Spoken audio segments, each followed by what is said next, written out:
जय श्री कृष्ण। श्रीमद् भागवत गीता का 13वें अध्याय का महात्म आपके अपने चैनल पर श्री महादेव जी कहते हैं, हे पार्वती, अब 13वें अध्याय के महात्म को सुनो। उसको सुनने से तुम बड़े प्रसन्न होगे। दक्षिण दिशा में तुंगभद्रा नाम की एक बहुत बड़ी नदी है। उसके किनारे हरिहरपुर नामक रमणीय नगर बसा हुआ है।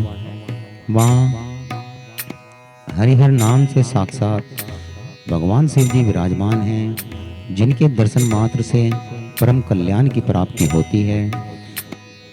हरिहरपुर में हरि दीक्षित नामक एक क्षत्रिय ब्राह्मण रहते थे, जो तपस्या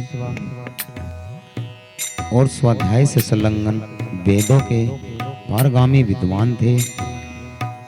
उनकी एक स्त्री थी जिसे लोग दुराचार कहकर पुकारते थे। इस नाम के अनुसार ही उसके कर्म भी थे। वह सदा पति को उल्टा सीधा कहती रहती थी, कभी उसके साथ सहन नहीं करती थी। पति से संबंध रखने वाले जितने लोग घर में आते, वह उन सबको डांट कर भगाती थी।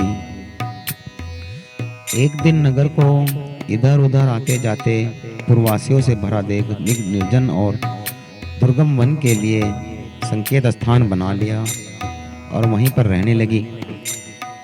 एक समय रात में किसी कामी को न पाकर वह घर के किवाड़ खोल नगर से बाहर संकेत स्थान पर चली गई। उस समय उसका चित्त काम से मोहित हो रहा था। वह एक कुंज में प्रत्येक वर्ष के नीचे जाकर किसी प्रीतम की खोज करने लगी, किंतु उन सभी स्थानों पर उसका परिश्रम व्यर्थ गया। उसे प्रीतम का दर्शन नहीं हुआ। तब वह उस वन में चारों तरफ घूमकर विलाप करने लगी। चारों दिशाओं में घूम घूम कर वियोग जनित विलाप करती हुई उस स्त्री की आवाज़ सुनकर कोई सोया हुआ बाघ जाग उठा और उछलकर उस स्थान पर पहुंचा जहां वह रो रही थी। उधर वह भी उसे आता देखकर किसी प्रेमी की आकांक्षा से उसके सामने खड़ी होने के लिए ओट से बाहर निकल आई।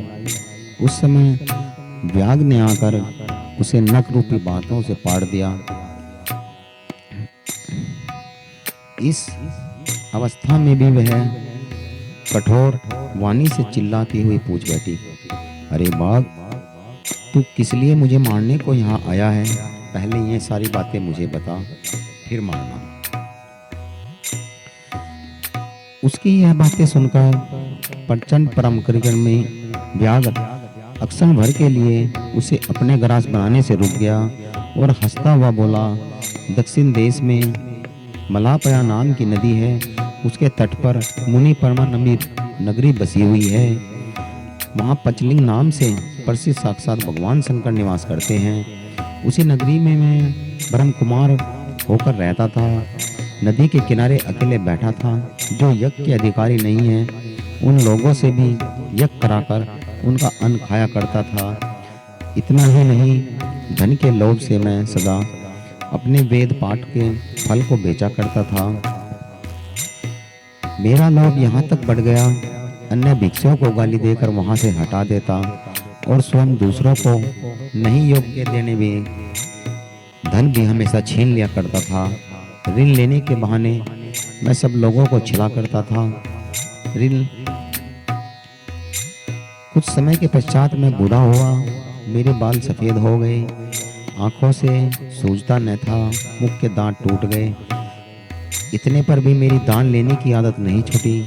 पर आने पर प्रतिग्रह के लोभ से मैं हाथ में कुछ लिए तीर्थ के समीप चला जाया करता था। तत्पश्चात मेरे सारे अंग स्थिर हो गए थे।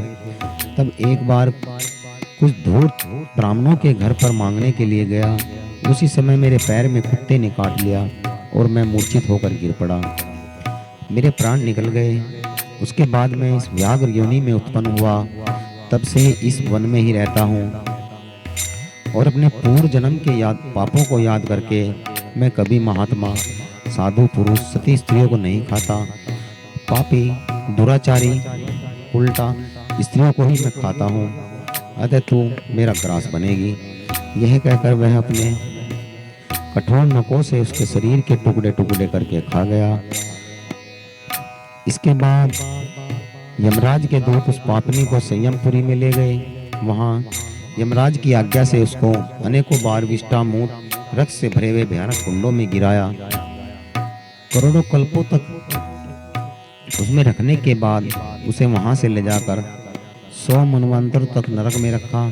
फिर चारों ओर मुंह करके दीन भाव से रोती हुई उस पापनी को वहां से खींचकर दयानंद नामक नरक में गिराया। उस समय उसके केस खुले हुए थे, शरीर भयानक दिख रहा था। इस प्रकार घोर नरक यातना भोगने पर वह माँ पापनी इस लोक में आकर चांडाल योनि में उत्पन्न हुई। चांडाल के घर में प्रतिदिन बढ़ती हुई पूर्व जन्म के अभ्यास से वह पूर्व पापों में प्रवृत्त रही। उसे कोढ़ और अन्य रोग हो गए, नेत्रों में पीड़ा होने लगी। फिर कुछ काल के पश्चात वह पुनः अपने निवास स्थान को चली गई, जहाँ शिव के अनंतपुर की स्वामिनी जम्भाग देवी विराजमान है। वहाँ उसने वासुदेव नाम के एक पवित्र ब्राह्मण का दर्शन किया, जो निरंतर श्रीमद् भागवत गीता के 13वें अध्याय का पाठ करता था।